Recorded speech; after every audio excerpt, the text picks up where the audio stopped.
What's going on? What's going on, everybody who's watching this show right now? First of all, guys, welcome to the Nikhil Sai Show, which is hosted by me, the Nikhil Sai. And guess what's going on today? We're back with another amazing two Karma Club winner. This is going to be crazy, crazy journey, guys. So make sure to stick around. Any business owner, specifically speaking, like if you're a coach, consultant, or you're running an agency, or maybe any high ticket service or product business, you guess what's going to drive your business. It's sales. The more sales you make, the more revenue you have, the more you can spend on making sure that your customers are happy so that you can retain and build a long-term business, right? So we are primarily be going to be covering the sales expertise. So the guest who is actually joining the podcast today is somebody who is pretty close, to working with industry level expert in the high ticket sales industry. For example, the guy who's joining the podcast today has been working with Dan Locke, the high ticket sales closer coaching community program, and his mastermind Dragon 100 from almost 4 years. He's a very, very high level advisory when it comes to advising businesses on sales, building systems and processes, and scaling sales teams, etc. So you're going to be learning so much on this podcast today. We will be uncovering a lot of secrets on how you can start and scale a high ticket business, and how you can maximize your sales potential by effectively closing your prospects into turning them into high ticket clients. So guys, let's not waste any time, and actually let's welcome Joe Yee, CEO at Joe Yee. Hey Joe. Hey, Nikhil. Good. Thanks for having me here. It's good to meet you. Absolutely. So thanks for joining us on the time. So we are super excited, to actually get into the sales stuff, because who don't want to make more sales? Any business owner always Exactly, just right? wants to make more sales, Yeah. right? So yeah, before we actually get into the real stuff like the sales and closing and looping and objection handling, all of that stuff. Before that, let's deep dive into your story. Like, how did you actually get started? What actually motivated you to get to this journey? Yeah. So you brought up my one of my mentors, Dan Locke, still my mentor today. I took his program in 2018, actually. Yeah, 2018. Mm-hmm. I invested in the high ticket closer certification program, and I Mm-hmm. became a commission closer, right? A high ticket closer or on Mm-hmm. commission. And I've Mm-hmm. actually earned my first 100K in commissions that first year. So thanks to this high income skill that I learned that was taught to me by Dan, Mm-hmm. it changed my life essentially. Right? It changed my life dramatically. And um, when I did that, I think Dan recognized the potential that I had. So he promoted me from closer to assistant sales manager, sales director, executive sales director. So I've been with his company for almost 4 years. I would say I think about 3.5 years officially. Mm-hmm. And since then, I've managed teams of about 110 sales professionals. Ooh. Also got to consult with clients of his who are dragons, right? Help them grow their sales teams, manage and scale their sales teams, and basically help them Mm-hmm. break past the 7 or 8 figure mark. So that's the background I've had, and honestly, like I said, the whole landscape of sales just changed my life, and I really believe that anyone that really wants to get into mastering sales, they could do it. It's honestly not that hard, because I came from like no sales experience, no sales background, right? Just graduated college, pretty young when I got started, Dan. So I would say, like, if I could do it, then there's absolutely no reason why someone else can't. It's really about how badly you want it, and what's your why, and how much you're willing to put in to get it, right? So I hope that answers your question in terms of my experience. Yeah, yeah, absolutely, Joel. That was really interesting. And I mean, this can really prove, like, if somebody has a commitment and seriousness in their career that they want to grow, they could pretty much, value up the ladder and get to the top level like you did. That's pretty interesting, brother. Let's get to the actual sales stuff. So, I mean, Joel, as you have been, especially working with, the well-known influencer when it comes to high ticket sales, right? I think you would be one of the perfect person to answer this question. So Sure. many people are still confused about like the sales process difference between like selling low ticket products and high ticket products. Would you mind explaining us like what do you think is like the key difference which differentiate like a low ticket sales process and a high ticket sales process? Yeah, good question, right? So typically when I coach my clients, we use three terms. We use low ticket, mid ticket, and a high ticket, right? So like for Mm-hmm. me right now, and I'll tell you honestly, my definitions have changed over time. When I first started, like anything over $2,000 was high ticket for me, or even $1,000. But now when I Mm-hmm. say high ticket, I'm at like over 15, 20K. So anything Hmm. like between 5 to like 10, I guess, would be like mid ticket. And then like anything under 5, I don't want to say low ticket, right? It's still technically mid ticket, but just definition wise, it shifted for me. Usually, when people say low ticket, they think of like $50, $100, a couple $100, right? Um, and that's fair, that's true. So the sales process is different in the fact that when you're selling something that's like, let's just say, keep it simple. Let's say under $1,000, right? Under $1,000, it's a lot easier to just send a prospect, right, a potential buyer straight to a checkout page, right, from a marketing funnel, right? You got the ads, you got the funnel, the landing page, then the sales page, then the order form, then the checkout page, right? It's a lot easier to get that sale because you can develop and build trust on the sales pages with testimonials, case studies, PDFs, FAQs, right? It's a lot easier to get that sale. But try selling a $10,000 offer on a straight checkout page order form, and it's gonna be tough. Unless you're like, I don't know, maybe one of the greats, right? Grant Cardone, Tony Robbins, right? Perhaps like you got such brand presence and like such brand name awareness that maybe you could do something like that. But typically, when it comes to that higher ticket, you want what we call closers. You want what we call sales professionals, right? Because the difference between selling on a checkout page and order form marketing versus like me on the phone or me on Zoom, right, selling, is that now you introduce a human element to it. Someone that can actually persuade, convince, and inspire prospects to take action. And that's huge, right? That's huge because now it's like you're no longer interacting with a page, like with something robotic. You're interacting with a human being. And so humans, when they get really good at persuasion, that's when they become really good closers. So that would be my answer to that question, right? High to low.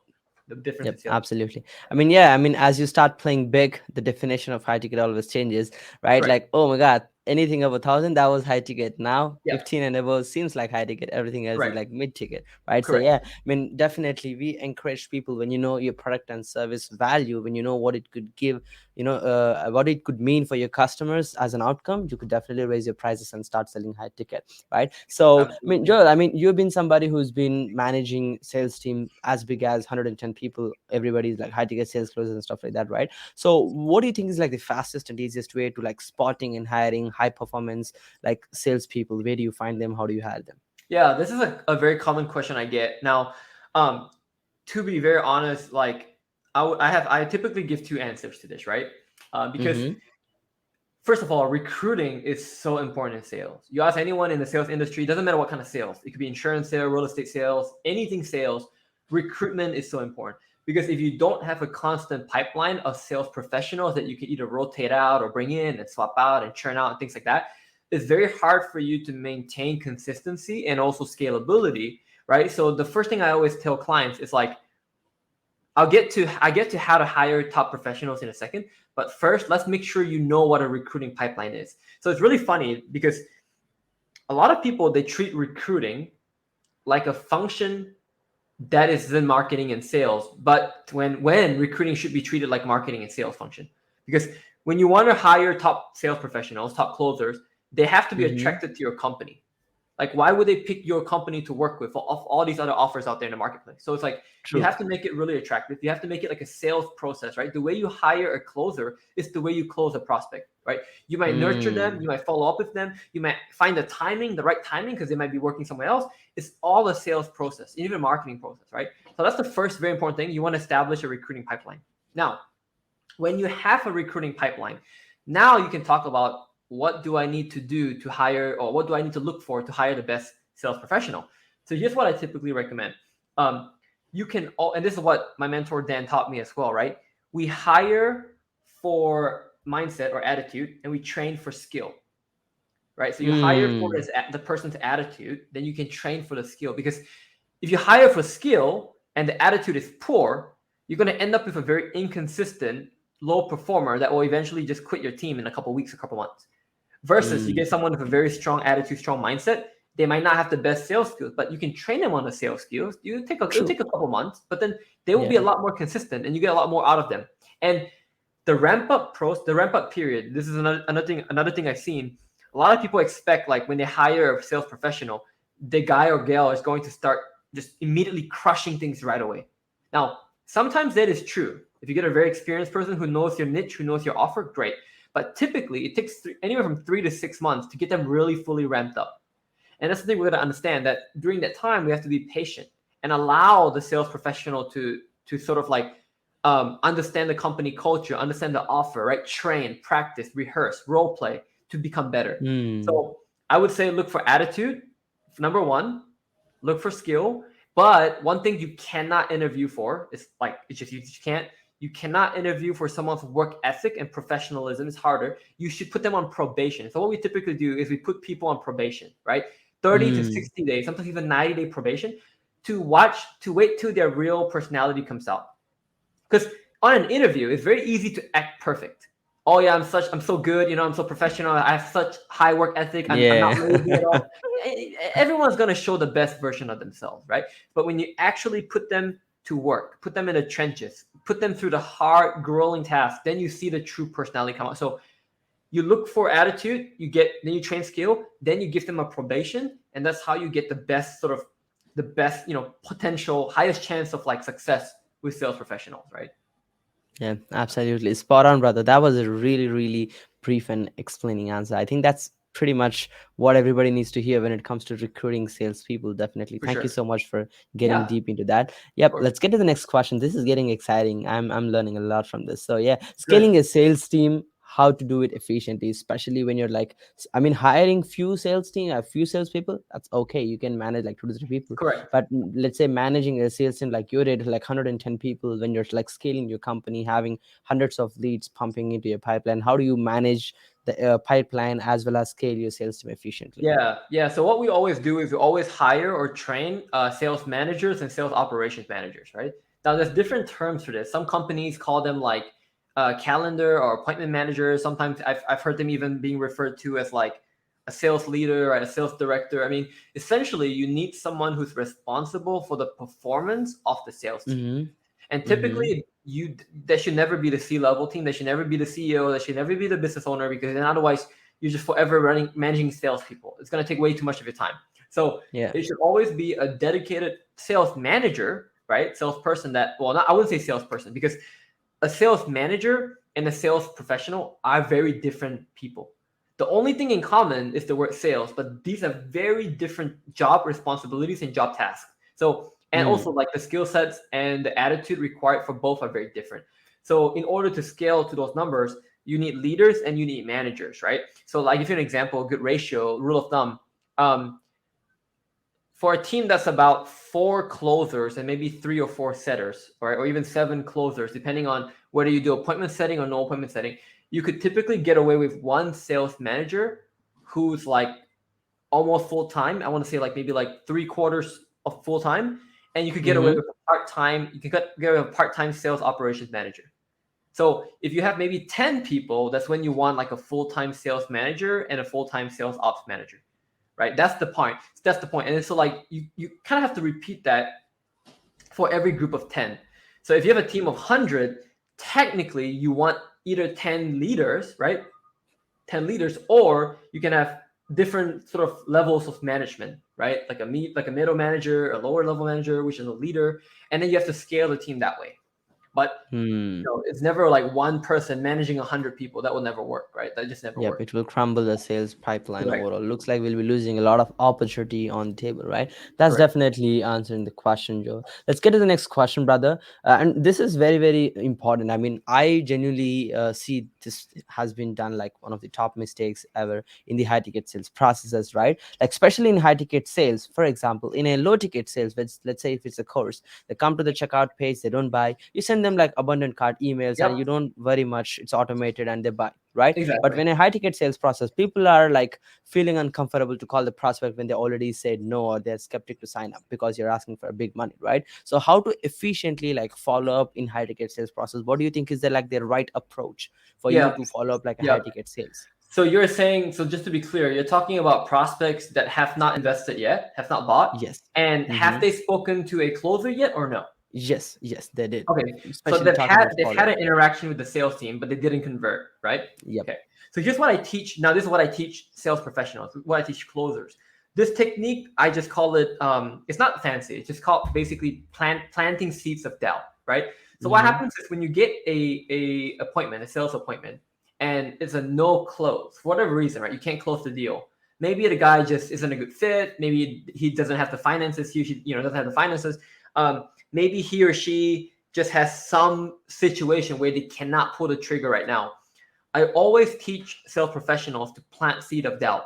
Basically, what it is before they get off the call, they remind the prospect of the pain or the goal of why the prospect was there in the first place. So it kind of looks like this. It's like, let's say, Nikhil, you're my prospect, and we get to the end, and let's say I'm selling you a weight loss program. Okay, you want to lose, you want Mm-hmm. to bulk, you want to gain like 10 kilograms or whatever, right? And then you want to put on a bunch of muscle. But let's say for Mm-hmm. whatever reason, you're not moving forward today, right? Mm-hmm. And no problem. I say, okay, look, before you get off the call, I mean, Nikhil, it seems like you're not able to move forward for financial reasons. I understand that. You said you got your finances locked up in your real estate sale next week, so you want to wait for that to clear. All right. So here's the thing. When we get off this call, you're going to go back to your and look in the mirror tonight, your own body, and you probably, like you told me today, you're not so happy with your body, right? And that's gonna stay the same for the next couple of weeks until you actually decide to take a step forward and change it, right? So what I'm saying is this: is that when your funds get unlocked from your real estate transaction next week, I'll be here. You know how to find me. You got my number, you got my email, right? But I want you to remember that if you look in the mirror after that week and you still don't like what you see, then you probably want to give me a call, right? You probably want to send me an email, because I can then look at whether we have spots available for Mike's next bootcamp, his fitness bootcamp, and I might be able to get you enrolled at that point, right? But don't forget, when you look at yourself every night in the mirror after you shower or whatever, right? You want to feel like you want to be that confident person. You can go to the beach with your girl, take off your shirt, feel happy, feel proud of your body, right? If you want it to happen this summer, you don't have much time. Summer's ending in like 2.5 months, right? So when you look at yourself in the mirror next week, I want you to remember my phone number and my email address. Okay? Can I get a commitment from you? Right. So boom. Yep. So that's what I call like Beautiful planting a closing. seed Yep. of putting a seed of doubt. You remind them that no matter what happens, don't forget the reason why you came on this call in the first place. And so that Yep. would be the best way to sort of follow up with people that didn't want to buy, right? Because if you Mm-hmm. don't do this, then Mm-hmm. then you're just doing what every other salesperson does. Like, hello, I spoke to you 3 months ago. Do you want to buy Yeah. now? That's not like that doesn't work that way. I rather pick up the phone and say, hey, Nikki, remember me from a month ago? The guy that said that you told you wanted to look good on a beach when you're going to your vacation in August? Yeah, that's me. It's July now. What are you doing about your body? It's like, I want to be able to do that, right? Have that connection. Okay, so you always, when you're following up, when the prospect knows the price as well, 1 month later you can call back and kind of, show that seed, like, hey, Yeah, remember that seed which I yeah, you planted a jolt month you ago? jolt their memory a bit, right? And it's like, and the price doesn't, like, at the point, it's like, I always say the price doesn't matter, because it's like, if you want something bad enough, right, you You'll would figure it pay out. Yeah. whatever, you would do whatever it takes to get that solution, Yeah, you'll figure it out. So yeah, Absolutely. like whether it's $3,000 or $30,000 or $300,000, you'll find out a way to get the money if you really want something bad enough, right? Yep, Yeah, yep, yep, absolutely. Yeah, I agree. That was definitely an interesting thing. I don't think a lot of people are actually doing it. So that would really be a great sales technique for a lot of people who's correct, listening to this for podcast. sure, So for sure. thank you so much for dropping golden bombs right here, brother. Let's get to the next question, right? So especially like a lot of people, while they're like closing and the prospect brings some objections, right? They try to slip off, and they feel a little shaky while trying to object. They feel like, oh, I'm doing some shady stuff. Why would I like do some pressuring or all of that stuff, right? So how to actually do the objection handling the right way, and how to actually avoid missing more sales? Yeah, so I mean, the first thing that you said is like all mindset. Like, I always focus on mindset of a sales professional than skill set, right? Skill set is easy to fix. Mindset is a lot harder. Okay, so like when someone tells me they're feeling like they're doing something shady, or they don't like that they're giving pressure, that to me is a big red flag, because what you're basically saying Mm, to yourself is that I don't believe in the product or service that I'm selling. That's why I feel this mm, way. Because think about it, right? Let's say you can solve one of the world's rarest medical disease. Let's say you can solve cancer. Okay, you have this pill for cancer. When you take the pill, your cancer is gone. Okay, if you have this pill and you know it works 100% of the time, you will never feel shady. You will never feel all day disgusted every day. to sell that thing. So the only Yeah. reason why people feel like, oh, I'm giving too much pressure, I don't feel good, I don't like, it's because they might not truly believe in the product or service that they sell. Now, that is a different problem. Then my question to you is, if you don't believe in the product or the company you're representing, then why are you still with the company? Shouldn't you move on to find something different that you believe in, right? So like that's a completely different thing. But Mm-hmm. let's say it's a skill set thing. Okay, so it's a skill. I don't know how to handle that. There are many ways to handle objections, and like if you ask me different ones, I can show you how I do certain ones. But I'll show you the most common one. Actually, I'll show you the most common objection.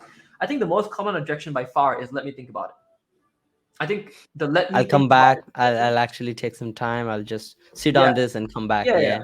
Basically, that's what it means. I mean, but the truth is, I always teach people this: take what people say at face value and look deeper into why they're actually saying that. So when someone tells you they want to think about it, or they want to call you back tomorrow, or email you back next week, they want to do some research, whatever, they want to talk to their friends about it, whatever, right? Like, what it really means is one of four things or three things, okay? Number one, they don't trust themselves that with your product or solution, they can get results. They don't trust themselves, right? That if you give me the system, I cannot do it. Okay, that's the first reason. Second Mm. reason is they don't trust you. You meaning the closer. Maybe you sounded really suspicious today. Maybe you acted really weird, right? Really sketchy, really not like genuine. So they don't like you, right? That could be a second reason. And then the most Mm-hmm. common reason, and the reason why I say three or four, because if your company has like a figurehead, like an influencer, right, like a Dan Locke, whatever, a Grant Cardone, they might not trust that person. That's the third reason. They don't Mm. trust the face of the company. Then the fourth reason is they don't trust the product system. So let's say we got a fitness program, simple example again. Let's say this guy called Michael is the face of the fitness program, and he sells a 90-day fitness boot camp, right, to lose 20 pounds, let's say, okay? Either the person doesn't trust Michael, or the person doesn't trust the bootcamp methodologies will work for him, or both. Mm-hmm. So Mm-hmm. very simply, when someone tells me, let me think about it, I just say this to them. I say, usually, Mr. Prospect, when people tell me they want to think about it, it's usually one of four things. Can I go over these four things with you? And they say, oh, sure, yeah, go Mm. ahead. All right, number one, it could be that you don't trust me today, meaning maybe I said something really off. Maybe I just didn't sound, real with you, right? Is that the case here? Oh, no, no, no, that's not it. Okay.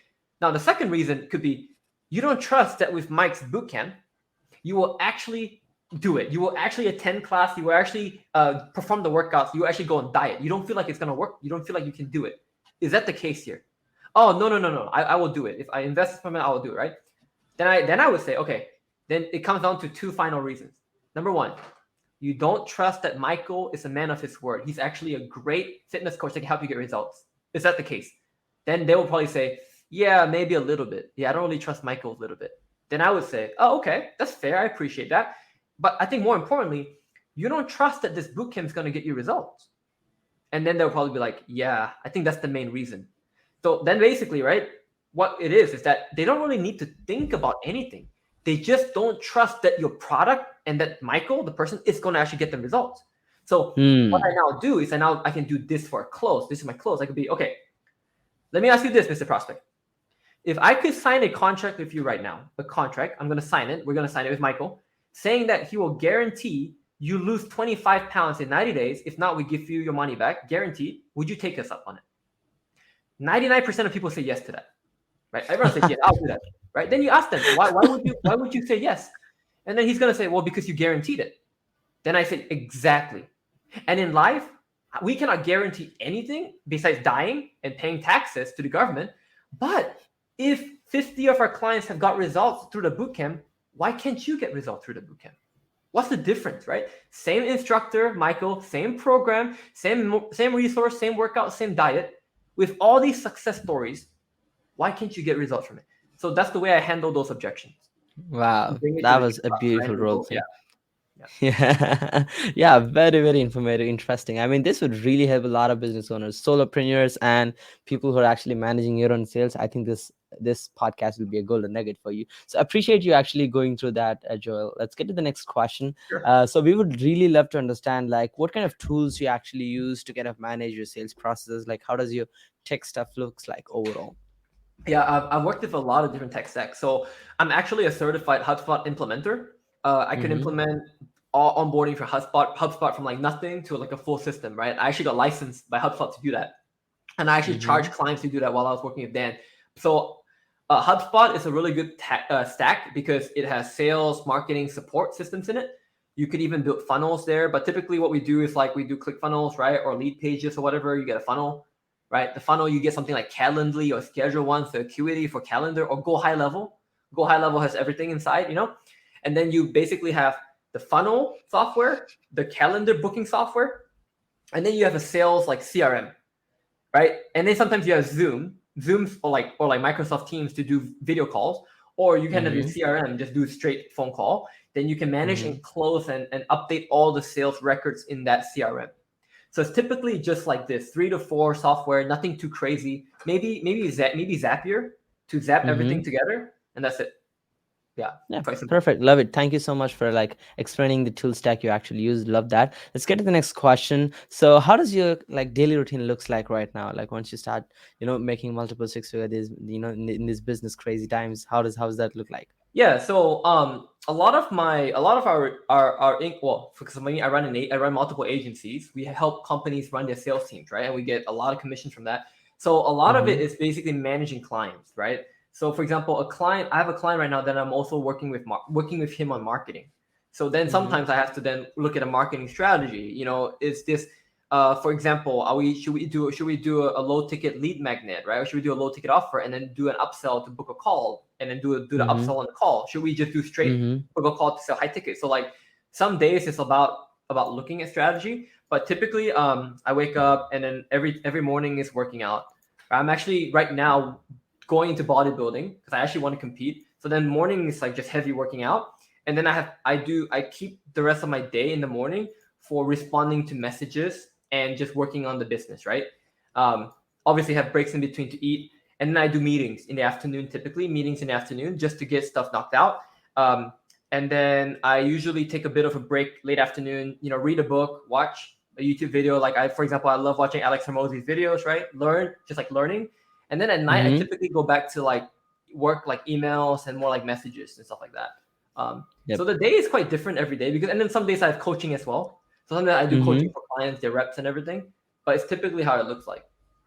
Yep, perfect. Actually, love that you actually walked us through your days. That typically gives us like a clear, optimized schedule of how they can. I mean, the podcast viewers can actually do that as well. So let's get to the next question, brother. I mean, you're not very old, but of course, like if there is one suggestion you can give to a 20-year-old yourself or like the young head Yeah. kid closer who just joined like dance program, right? What would be the one suggestion you would give yourself?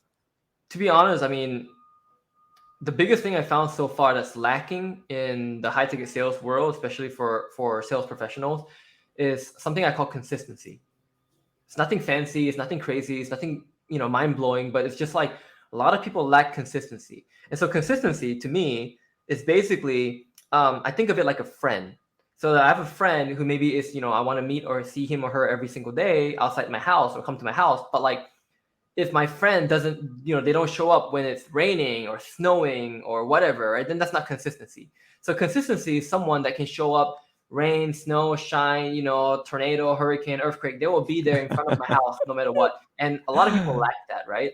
And so I think developing consistency, which comes from discipline and habits, right? Good habits and good responsibility, accountability. I think that's like the most important thing. So I recommend like anyone who's like younger to definitely work on being consistent.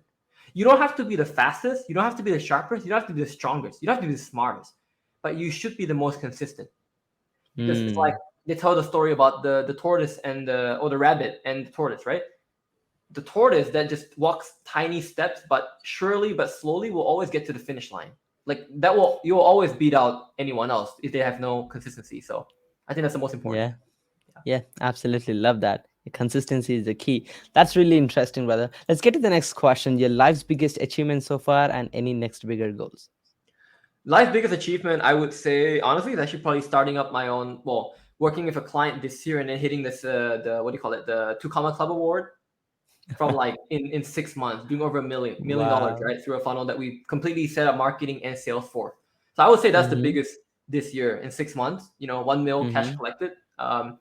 And then what was the next question? Yeah, any bigger achievements? Like, what do you want to aim for the next thing? Got it. For sure, I want to do so. I've earned like for myself personally in terms of like income.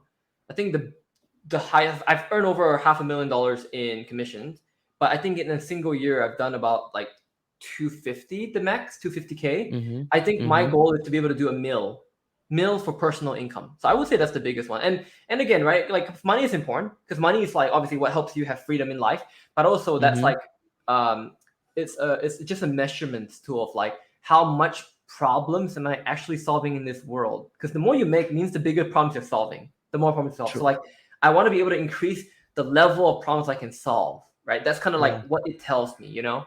So that's really important for me. Yep, you'll be definitely being incentivized on how big of a problem you're solving. So that was definitely interesting. And like, if you like spot back, like, what do you think is like the biggest mistake in your life? Yeah, I got a few. I mean, I think the biggest mistake when I first started as a young sales manager was um, insecurity. Because when I felt like when I was young, you know, why am I being selected to be a sales manager, right? Like, I'm not so special. You know, I mean, there's nothing really, you know, there's just nothing special about me. Why would Dan make me a sales manager? So what happened was I acted very aggressively, right? Like I was extremely aggressive to people. I was very direct, very confrontational, very aggressive because I felt like I felt like because I'm so young, to earn respect, I need to act really aggressive. And honestly, looking back, now that I'm mature, I'm older, I'm like, you know what? I didn't have to do that, you know? So I learned from that mistake because you know when you're super aggressive, when you're too aggressive, you burn a lot of bridges. Like you burn out relationships. And in life, like what's the point of burning relationships? You know, you should try to keep good relationships, good bridges with different people. So I would say that's the biggest mistake. I think in early 2019, 2018, I was very aggressive. I would Mm. fire people like, very fast. You know, I would basically have almost no empathy, right? Which is not good. Oh, That's probably the biggest mistake, right? Very aggressive for sure. Yeah. yeah. I mean, I think that really taught you large lessons, which kind of compounded to make you, in the situation you're in, Yeah. definitely. So, Yeah. yep, And love that. if I Mm-hmm. may add one more thing too, is the fact that as a closer, as a sales professional, you have to have high empathy to be good at sales. If you're just like go, go, go, go, aggressive, aggressive, aggressive, It's not gonna work out. you're not gonna be good at Yeah. sales. You need to understand human Take compassion, human care. empathy, Yeah. right? Like that's the biggest thing. And so that helped me a lot. That helped me a lot for sure. Yeah. Yeah, absolutely. Love that. I mean, glad. I think this would really kind of hit people who are actually in that situation, that phase of life, because I believe everybody will go through that phase of like trying to get the work done and trying to start acting like aggressive just to get the work done, but which is like a wrong strategy, which you'll eventually realize. Right. I mean, that's a So, balance, right? That's a very big balance, you know, and it's like you need to put in the effort to balance between being extremely aggressive and like being extremely compassionate. That's a very good middle ground to find. It's like yeah. the perfect phrase is like uh fair but firm, right? Or firm but fair. So you must be very Hmm. firm, but you must be fair. Like that's kind of the best way to describe it. It's Yep, a balance. absolutely. So yeah, and yeah, like especially working with clients and managing agencies, doing marketing, closing sales, high frequency jobs, right? So like kind of makes you so much stressful when like things scramble around, right? So what kind of motivates you? What wakes you up every day and makes you excited to look forward for the day? What is your main inspiration for Yeah, success? so I mean And who are the key people involved? Mm-hmm. that's two from me. One is like watching sales professionals make six figures a year, because when I remember when I earned my first 100K, it changed my life. So I know when people make 100K US, it really changes their life, right? And so like that's a big inspiration for me to always coach salespeople. And then same thing for business owners. You know, business owners themselves are in the business of making money.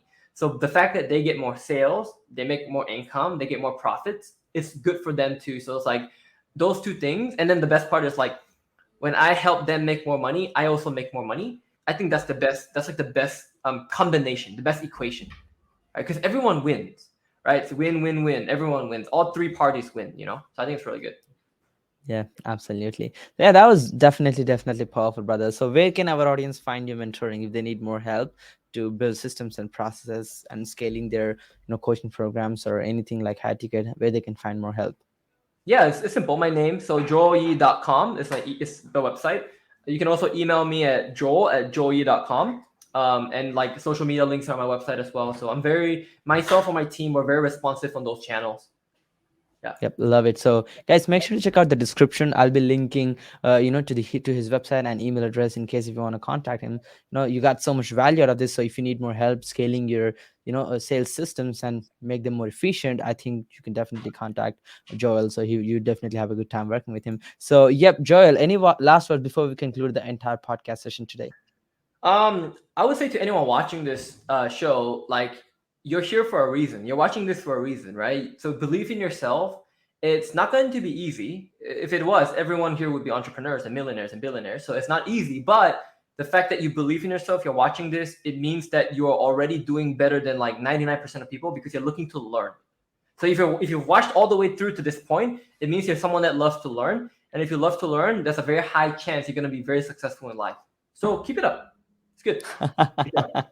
Wow, that was a very heartful message for a lot of people who are watching till then. So, guys, once again, thank you so much, Joel, for actually giving us this wonderful opportunity. Appreciate you jumping on. So, hopefully, everybody watching, just Joel gave you a thumbs up. So, make sure to keep up the good work, keep learning, and keep implementing what you learn on this podcast. So, don't let this podcast be another information you consume. Rather, start implementing. How to handle objections, how to actually build a sales team, how to have a recruitment pipeline, just like you close clients. You need to close high level employees as well, because those guys are going to add more value than a client. If you get one client, you make maybe 5-10K, but if you get one good team member, you could potentially make 6 figures with that one person. So For keep a sure. recruitment sales process as well. So you got so much value. In case if you like this, make sure to share this word and stay tuned for the next interview, guy. We'll be coming back with another amazing 2 comma club winners just like Joel. So thank you so much, Joel. Peace. Bye bye. Bye. See ya.